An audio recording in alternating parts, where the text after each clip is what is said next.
this is the wine team. Most nights you'll see the three of us here, and I definitely want to be a team of friends. We were friends before crew, and it made sense for us to work together.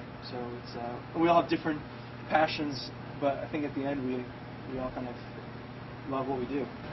We all have basic core of wine that we love, and it's a pretty classic traditional style. Yeah. But then I think we all kind of meander into our own little. You know, I happen to love Loire wines personally, and to Robert's chagrin sometimes. I like a lot of wines that Robert can't get past through his gag reflex. But It's a direct quote. I know.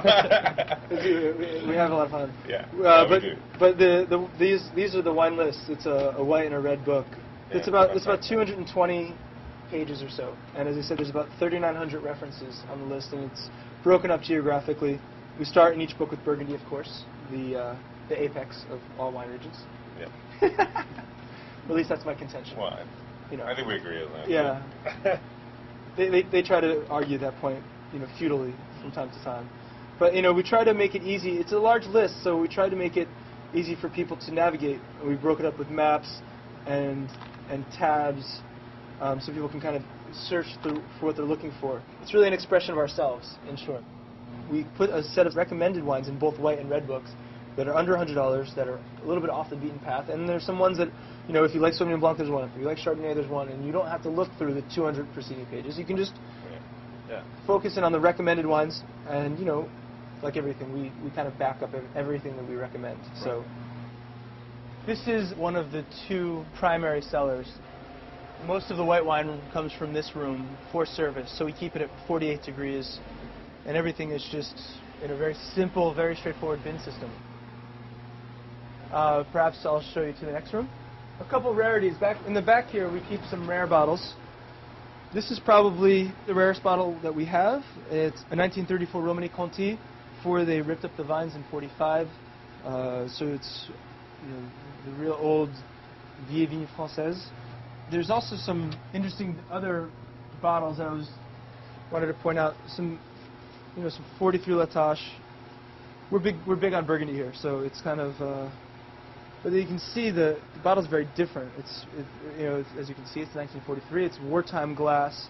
The bottle's heavier. The glass making wasn't produced like it is in non-war vintages. And this is the best of the war vintages in Burgundy, 43. Unfortunately, our last bottle, the best bottle of wine I've ever had, is, and it's not Burgundy, believe it or not. It's from the Northern Rhone, Hermitage La Chapelle, 1961. I'm not going out any limb here saying it's a great bottle of wine. It's considered one of the great wines of the 20th century.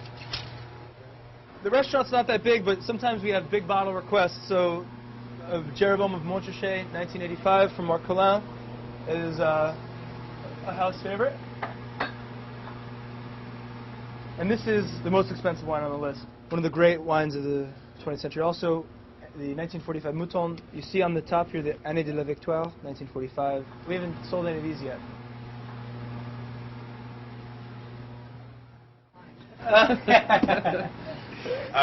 No, because I'm making the dinner, and I've already thought about what I want to serve. Bringing wine, it's like somebody saying, "Oh, I'll bring the main course too." But I did have a friend who, and he's a very close friend, and he bought me a bottle of, a crappy Pinot Grigio from the, corner bodega. He spent like $40. You kicked him out. And it was, I even said to him, I was like, Jimmy, why? I couldn't even cook with it. We have a great job. I know we both love what we do, but it's not as glamorous as people think. It's not just serving wine tableside or going to wine tastings.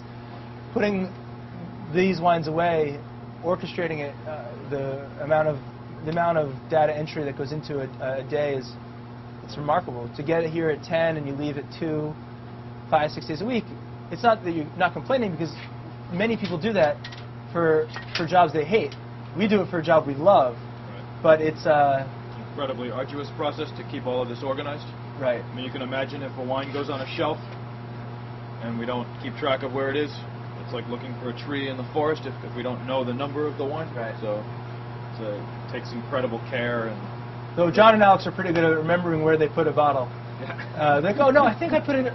Sometimes. Yeah. Sometimes. And so, where I'm completely lost on the floor, these guys come down and find it and bail me out. But it is after work. We usually go and drink a beer or or a rum. and kind of lick our wounds a little bit.